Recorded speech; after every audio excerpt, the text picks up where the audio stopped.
Mamma mia, salut les amis et bienvenue dans cette nouvelle vidéo des Teachers du Net. Alors à la demande de l'un des abonnés, nous allons apprendre ici à détecter tout simplement le pays de provenance de nos différents abonnés. Alors pour ce faire, on va utiliser ce petit plugin qui a pour nom tout simplement GeoPlugin. Ok, donc si vous pouvez vous rendre sur geoplugin.com et essayer de lire un tout petit peu la documentation, ce que j'ai déjà essayé de faire pour vous faciliter un tout petit peu la tâche. Donc là, à ce niveau, si on veut récupérer le pays de provenance d'un utilisateur, on n'aura qu'à fournir son adresse IP. Alors comme vous le savez, pour avoir l'adresse IP, c'est très facile. À ce niveau, je vais tenter d'afficher ma propre adresse IP, mais vu que je suis en local, normalement, ça doit être 127.0.0.1. Donc là, je n'aurai qu'à mettre ici un petit écho de $serveur comme ceci, et là, ce sera remote ADDR pour avoir mon adresse IP. Donc vous pourrez l'utiliser dans vos différents scripts et passer maintenant cette information au plugin. Donc là, si je me rends au niveau du navigateur, je tente d'actualiser. Vous voyez ici mon adresse IP 127.0.0.1.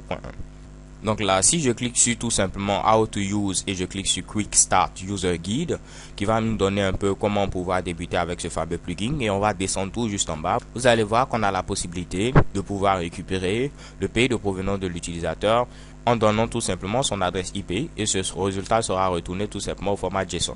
Donc je copie ici cette adresse et on va maintenant ici donner ma propre adresse IP qui est tout simplement à ce niveau 41.214.121.153. Donc normalement ici je dois avoir ici comme pays de provenance le Sénégal. Et lorsque je valide, vous voyez bel et bien ici à ce niveau, je récupère Sénégal. Et c'est au niveau de cette clé là, GeoPlugin Country Name.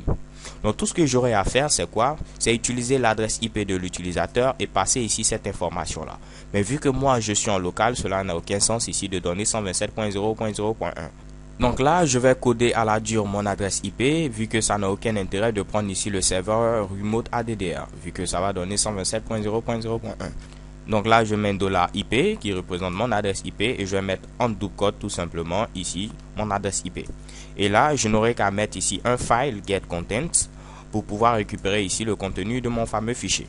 Alors comme vous pouvez le voir, j'aurai ici comme résultat un fameux fichier au format JSON. Ok, donc je n'aurai qu'à copier ici ceci. Et lorsque je viens ici, je vais mettre tout ceci et je concatène tout simplement avec mon adresse IP.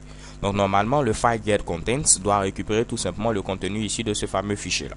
Pour vous le prouver, on va mettre tout simplement un petit écho pour afficher le résultat. Et lorsque je me rends au niveau de ma page ici, chez Kebam, j'ai ce résultat là. Mais le problème, c'est que le résultat qui est retourné est tout simplement une chaîne de caractères. Alors que moi, je veux retourner ce résultat là au format JSON, ok? Donc, pour vous le prouver, je vais mettre tout simplement isString qui va me permettre de vérifier est-ce que c'est une chaîne de caractères. Donc, si c'est une chaîne de caractères, normalement, je dois avoir affiché true. Donc, je viens ici, je tente tout simplement, d'actualiser. Donc 1 pour dire tout simplement true, ok.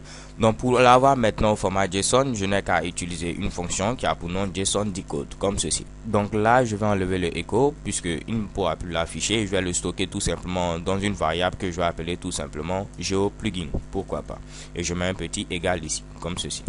Ou tout simplement je vais mettre ici data comme donnée, ok. Donc normalement après, vu que j'ai ce résultat, je peux maintenant ici essayer de récupérer n'importe laquelle des informations. Donc là je reviens au niveau de GeoPlugin en donnant également mon adresse IP. Si je veux récupérer par exemple le pays, je n'ai qu'à utiliser ici la clé GeoPlugin Country Name. Donc je peux venir ici tout simplement et afficher $data, je mets une petite flèche et je colle ici GeoPlugin Country Name. Et normalement je dois avoir apparaître tout simplement Sénégal. Je viens ici, je tente tout simplement d'actualiser. Et chez Kebam, vous voyez ici Sénégal. Facilement, je récupère tout simplement le pays de provenance de mon utilisateur. Si je voulais récupérer, pourquoi pas ici la longitude, la latitude, je n'aurais qu'à utiliser GeoPlugin latitude, GeoPlugin longitude. Je vais récupérer par exemple ici le code du pays, je peux utiliser GeoPlugin country code. Et je viens ici, je n'ai qu'à remplacer ceci avec ce que j'avais précédemment et normalement je dois avoir SM. Chez Kebam, j'ai ici SM. Donc comme vous pouvez le voir, très facilement, j'ai récupéré ici le pays de provenance de mon utilisateur. Donc là, vu que ce qui nous intéresse est tout simplement le pays de provenance de l'utilisateur, je vais laisser ici country name. Donc là, je peux mettre par exemple ici votre pays, ok, et je vais concaténer avec ce que j'aurais récupéré. Et vous voyez, chez Kebam, j'ai votre pays, Sénégal. Alors les gars, c'est tout pour cette vidéo. So thanks for watching. Don't forget to subscribe and have a nice day. Peace.